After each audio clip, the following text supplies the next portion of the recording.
अच्छा, आप लोग में से कोई बिल्कुल ही न्यू है और ई कॉमर्स ब्रांड लॉन्च करना चाह रहे हैं और आपको फेसबुक ऐड चलाने के बारे में आपको आइडिया नहीं है, जबकि आप ये भी चाह रहे हैं आप खुद ही ऐड चलाएं, तो आपको किन चीज़ों का ख्याल रखना है और आपकी जो कन्फ्यूजन्स हैं जो कि एक बिगिनर के माइंड में होती हैं, वो सारी चीज़ें इस वीडियो में आपको कंप्लीट करने वाला हूं। आप बजट कितना लगाएंगे, ऑडियंस टारगेटिंग कैसे करेंगे, आपको क्रिएटिव कैसे बनवा लेने चाहिए, रियल क्रिएटिव हों, एआई क्रिएटिव चलेंगे या कुछ आपको कस्टम डिज़ाइन करने होंगे, ये सारी चीज़ें इसी वीडियो में मैं आपको समझाने वाला हूँ। अगर आप एक बिगिनर हैं और आप ये समझते हैं कि यार आपके माइंड में कुछ कन्फ्यूजन्स हैं या आप ई कॉमर्स ब्रांड शुरू करना चाहते हैं और फेसबुक ऐड चलाने के बारे में कन्फ्यूज्ड हैं, तो इस वीडियो को आपने कंप्लीट देखना है। अगर आप थोड़े से एक्सपर्ट भी हैं या आप पहले चला चुके हैं तो ये वीडियो आप फिर भी देख सकते हैं, मे बी कि इसमें आपको कुछ नई चीज़ सीखने को मिले, क्योंकि ये मैं बना रहा हूँ बिगिनर्स के लिए। एडवांस के लिए स्ट्रेटजी बिल्कुल चेंज है, तो बिगिनर्स के लिए ये चीज़ें उनके माइंड में होना जरूरी है, क्योंकि बहुत सारे लोग क्या करते हैं कि वो एडवांस वाली चीज़ें बता देते हैं, बिगिनर्स के जो कन्फ्यूजन होते हैं, जो स्टेप्स होते हैं, उनको वो मिस करते हैं और उनको ये लगता है जो बिगिनर्स होते हैं कि यार इतना एडवांस में जाके हम कैसे करें। तो ये स्टेप बाय स्टेप देखें, पहली सीढ़ी नहीं चढ़ेंगे तो आप चौथे पांचवी सीढ़ी तक कैसे पहुंचेंगे, जबकि पहली सीढ़ी का सिचुएशन भी नहीं पता, वहां पर आया आप स्लिप होकर गिर जाएं या आप उसको कामयाबी से चढ़ जाएं, तो ये सिचुएशन जो है वो आपको देखना है, इससे गुजरना है। तो ये वीडियो आपके बहुत अहम है। अस्सलाम वालेकुम व्यूअर्स, मैं हूं सलीम रजा हैकल। आप तमाम व्यूअर्स को डिजिटल हैकल यूट्यूब चैनल के ऊपर वेलकम करता हूं। एक ई कॉमर्स ब्रांड आप स्टार्ट कर सकते हैं या आप Facebook ads as a beginner शुरू कर सकते हैं किसी के बिजनेस को बूस्ट करने के लिए, किसी के बिजनेस के सेल्स को बढ़ाने के लिए, किसी बिजनेस की लीड्स को जनरेट करवाने के लिए। तो यकीनन इस वीडियो के अंदर मैं आपको बहुत इंफॉर्मेटिव और टेक्निकल चीजें शेयर करने वाला हूं और इन तमाम चीजों को आप एक एआई टूल की मदद से भी निकलवा सकते हैं। तो क्या है, जरूर सुनिएगा।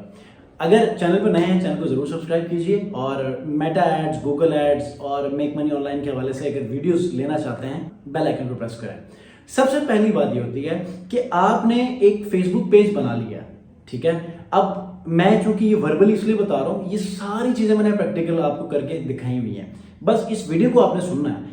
आप सुनेंगे, सारी चीजें क्लियर होंगी तो मैं आपको प्रैक्टिकल वीडियो बताऊंगा, आपने उस वीडियो में जाकर वो चीजें प्रैक्टिकली कर लेनी है। आपको पता चलेगा कि एक्चुअली चीजें कैसे वर्क करती हैं और उसके बाद आप मोटिवेटेड होंगे कि यार मैं अब कर सकता हूं, ठीक है। ये ज़बानी कलामी बातें नहीं होगी कि जिसके बाद आप कहें यार ये तो बता ही जा रहा है, कोई काम नहीं कर रहा। तो ये रेफरेंस वीडियो आपको मैं जरूर दूंगा। अच्छा जी, जब आप एक ब्रांड बनाते हैं तो मार्केटिंग कहां से शुरू करें, ठीक है, क्रिएटिव्स कहां से शुरू करें, किससे करवाएं, आप खुद करना चाहते हैं तो कैसे करें, वो बजट की एलोकेशन कैसे करें कि जिससे आपको इसका एक प्रॉफिट मिलने वाला है, आप अपने बिजनेस को ग्रो करने वाले हैं, तो क्या होना चाहिए। सबसे पहले आपने अपने बजट का तयन करना है कि अगर आप एक ब्रांड को लॉन्च करने वाले हैं या फिर आप एक मार्केटर हैं और आप किसी ब्रांड के लिए ऐड चलाने वाले हैं, तो सबसे पहले ये पूछना है कि आप बजट कितना लगाना चाहते हैं मार्केटिंग। सर्विस चार्जेस को छोड़ दें, मैं बजट की बात कर रहा हूं। अच्छा, बजट में बहुत सारे लोग मार खा जाते हैं। अब कुछ लोग ये कहते हैं कि सर मेरा 10,000 का बजट है और इसमें मैं अपना मतलब बिजनेस ग्रो करना चाहता हूं, तो ये ऐसा पॉसिबल नहीं है। कुछ लोग कहते हैं कि मेरा 20,000 है, इसमें भी नहीं हो सकता। कोई शाजिर और नाजिर कोई ऐसा लकी पर्सन होगा कि जो इसमें कुछ सेल्स निकालने में कामयाब होगा, लेकिन ये लॉन्ग टर्म या सस्टेन्ड बिजनेस मॉडल नहीं होगा, ठीक है। आपने कम से कम 50,000 जो है वो सिर्फ मार्केटिंग में सेव रखना है, वो भी फर्स्ट मंथ, ठीक है। अगर आप 50,000 तक नहीं कर सकते तो आप स्टार्ट ही ना करें। 30,000 में अगर आप डेली 1,000 रुपए के ऐड चलाएंगे तो आपको क्या रिजल्ट मिलेंगे, आप सोच सकते हैं। 30,000 फॉर एग्जांपल आप 1,000 लगाएं पर डे, नहीं, आपको एक दिन सेल मिलेगी, दूसरे दिन नहीं मिलेगी, तीसरे दिन नहीं मिलेगी, चौथे दिन सेल मिलेगी, तो कंसिस्टेंट सेल्स नहीं होगी, जिसकी वजह से आपको लगेगा तो यार एक दो ऑर्डर्स तो आ रहे हैं, लेकिन वो ग्रोथ आपकी नहीं हो रही, आपका फ्यूचर सेट नहीं हो रहा। यहाँ पर आप सस्टेनेबल बिजनेस मॉडल को सही तरह इंप्लीमेंट नहीं कर रहे। होना तो ये चाहिए कि पहले दिन भी 4-5 ऑर्डर्स आए, अगले दिन 7 आए, अगर 1-2 काम में कोई मसला नहीं है, लेकिन एटलीस्ट उतने तो आए जितने पहले दिन आए। ये सारा जो है वो बजट की वजह से होता है, ठीक है। तो बजट आपने इतना रखना है कि जिससे आप मैक्सिमम अपने उस प्रोडक्ट को, उस सर्विस की रीच को बढ़ाएं और उससे आप मैक्सिमम चांसेस गेन करें कि वो कन्वर्ट हों, तो budget is very much important first during the first month. ठीक है, उसके बाद बात आती है कि यार आप कन्वर्जन कैसे लें। फॉर एग्जाम्पल आपका एक क्लॉथिंग ब्रांड है, उस क्लॉथिंग ब्रांड को आप पेनिट्रेट करना चाहते हैं अपने कंपेटिटर्स से और आप उसमें मैक्सिमम सक्सेस लेना चाहते हैं, तो कन्वर्जन कहाँ होगी? कन्वर्जन तब होगी जब आप सही तरह क्रिएटिव्स, प्रोफेशनल, और मे बी कि आपने ये देखना है कि एक क्लॉथिंग का ब्रांड है तो उसमें उसकी प्राइस रेंज क्या है और आपकी टारगेटेड ऑडियंस क्या है। आया वो लोअर मिडिल क्लास है, लोअर क्लास है, अपर मिडिल क्लास है, अपर क्लास है, ये सारे क्लासेस को जो है वो आपने मेक श्योर करना है कि मेरी प्रोडक्ट इस क्लास के लिए है। फिर जाकर आपने उस किस्म की मार्केटिंग करनी है, उसमें कोई कॉम्प्रोमाइज नहीं होना चाहिए। आपके वीडियो जो क्रिएटिव्स हैं वो, आपके इमेज, आपके टेस्टिमोनियल्स, आपके इमेजेस, ये सारे बहुत ही प्रोफेशनल होने चाहिए, एलिगेंट, मिनिमलिस्ट, और उसकी प्रेजेंटेशन ऐसी हो कि यार ये किसी को ना लगे कि यार एक अनप्रोफेशनल है। क्योंकि अब लोअर मिडिल क्लास वाले भी अच्छे खासे ब्रांड की एक्सपेक्टेशन रखते हैं। उनकी बेशक जो प्राइस रेंज है वो कम है, लेकिन उसकी प्रेजेंटेशन अब उनके माइंड में इतनी आ चुकी है कि वो ये बिल्कुल इजीली उसको जज कर लेते हैं कि यार ये प्रेजेंटेशन बिल्कुल सही नहीं है, फारग है। तो आपने अपने ब्रांड की प्रेजेंटेशन, पैकेजिंग, डिलीवरी के ऊपर, अच्छा उसके क्रिएटिव्स के ऊपर केयरफुली काम करना है, क्योंकि यही वो चीज़ है जिससे आपको कन्वर्जन मिलनी है।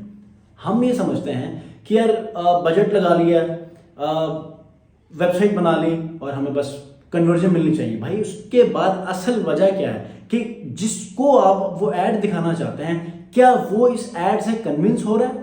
क्या उसके किसी पेन पॉइंट का सोल्यूशन दे रहा है?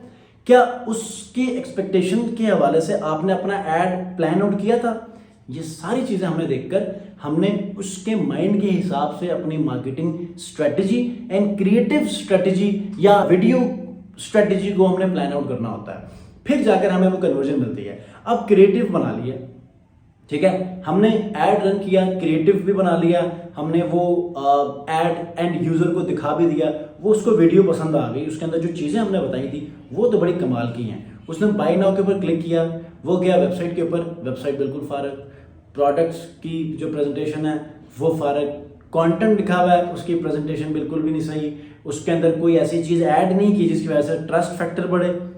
ठीक है, तो ये सारी चीजें, एक चीज मैटर नहीं करती। अगर आप ये कहना कि सर मेरी ऑडियंस मुझे सही तरह टारगेट नहीं हो रही, तो सिर्फ ऑडियंस नहीं है, ना ही बजट है, ना ही प्लेसमेंट है, ना ही एड कॉपीज, ना क्रिएटिव्स, ये सारी चीजें करेंगे तो वेबसाइट के ऊपर, आपकी वेबसाइट के उसको जो प्रोडक्ट का लैंडिंग पेज है वो भी आपका बहुत अच्छा होना चाहिए। ये सारी चीजों पर मुश्तमिल है मार्केटिंग। मार्केटिंग में हर एक चीज को जब आप परफेक्ट करेंगे तब आप बजट लगाएं टिका के। बजट जब आप एक अच्छा लगाएंगे तो उसमें ये होगा कि आपको पता चल जाएगा पहले 3 दिन की आपकी जो कैंपेन चल रही है वो किस लेवल पे चल रही है और किस लेवल पे चलने वाली है। आपको थोड़ी सी प्रिडिक्शन भी उसमें से मिलेगी। अब प्रॉपरली आपने किसी भी ब्रांड को जब आपने चलाना है तो प्रॉपरली एक स्ट्रेटेजी के तहत चलाएं। सबसे पहले फॉर एग्जाम्पल फिजिकली किसी मार्केट के अंदर दुकान खुलती है तो शुरू में कोई एक आम ऑफर लगा देते हैं या फ्री ऑफर लगाते हैं, या बहुत सारे लोग उससे पहले ही उस लोगों को उस बात की ताकीद करते हैं कि यार इस दिन ये काम होने वाला है, ये ओपनिंग होने वाली है, ये लॉन्चिंग है। ठीक है, तो आपने क्या करना है कि ब्रांड अवेयरनेस के लिए कमाल की वीडियोस बनाकर आपने उसको छोड़ देना है। ठीक है, कैंपेन चलानी है, मिनिमम बजट हो, क्योंकि इसमें आपको रीच मैक्सिमम करनी होती है तो वो बहुत अच्छी चली जाती है रीच। ठीक है, वीडियो होगी तो बहुत अच्छी जाएगी। तो यहाँ पर आप अगर कोई 2-3 वीडियोस को मिलाकर भी अगर आप मिलियंस के व्यूज गेन कर लें, ठीक है, तो आप उनको सेटअप कर लें, कस्टम ऑडियंस को रीटारगेट कर लें। ठीक है, अब उनको कोई सेल ऑफर कर लें, कोई ऑफर कर लें फर्स्ट जिसमें वो कन्विंस हो। ठीक है, एक ऑडियंस बनानी है ना, कस्टम ऑडियंस। तो कस्टम ऑडियंस के अंदर आप अपनी उन्हीं ऑडियंस को टारगेट करें कि जो पहले ब्रांड अवेयरनेस में आपकी वीडियोस को देख चुके हैं। इस तरह आप एक अच्छी ऑडियंस या अच्छा डाटा सेट को आप कंट्रोल करने में कामयाब होंगे, स्टोर करने में कामयाब होंगे। ठीक है, तो ये जो चीजें मैंने आपको बताई हैं बिल्कुल मोटी मोटी और बिल्कुल बुनियादी हैं। अगर आप इनके ऊपर वर्क करेंगे तो यकीनन इसमें आपको फायदा भी होगा, और जिस प्लान के तहत आपने इस काम को शुरू किया है इसमें आप 70% से ज्यादा आप कामयाब होंगे। ठीक है, ये बिगिनर्स के लिए। अब वीडियो बहुत लंबी होगी, बाकी जो चीज़ें हैं वो नेक्स्ट इसी वीडियो में आपसे शेयर करूंगा कि आपने जब सेल्स लेनी है तो उसको आपने सस्टेन कैसे करना है, स्केल कैसे करना है, उससे आपने अपनी मैक्सिमम सेल्स को जब आप अचीव करना शुरू करेंगे तो रीटारगेटिंग में आपने अपनी सेल्स या न्यू लॉन्चिंग प्रोडक्ट्स को कैसे आपने मैनेज करना है, ये सारी चीज़ें फिर किसी वीडियो में हम लोग देखेंगे। इस वीडियो में अगर कोई सवाल है इस वीडियो के नीचे कमेंट में ज़रूर पूछिएगा। नेक्स्ट वीडियो मिलते हैं, हमारा बहुत ख्याल रखिए।